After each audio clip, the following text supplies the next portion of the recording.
Ovaj model je ostvario brutalne rezultate prošle godine. Prodaja je bila više nego dobra. Može li Honor Magic 6 Lite da nastavi odličnu prodaju? Sada bih ja trebao ovaj telefon da gazim, da ga bacam ili da ga ubacim u vodu. Ali neću.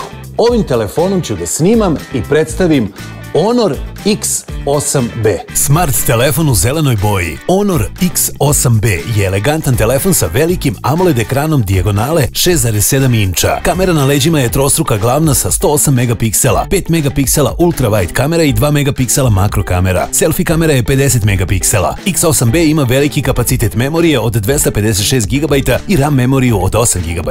Dual SIM je fenomenalno rešenje za sve koji ne žele da nose dva telefona. Honor X8B je ostavio zaista dobre utiske. A sada da vidim šta nudi Honor Magic 6 Lite. Ovaj telefon nudi optički čitač otiska prsta, akcelerometar, žiroskop, kompas i senzor blizine. Posjeduje AMOLED ekran od 6,78 inča, glavnu kameru koja kombinuje senzore od 108, 5 i 2 megapiksela. Vodootporan je i ima snažnu bateriju od 5300 mAh. Ja sam emotivno vezan za Magic Lite seriju i ovaj Magic 6 Lite je brutalan.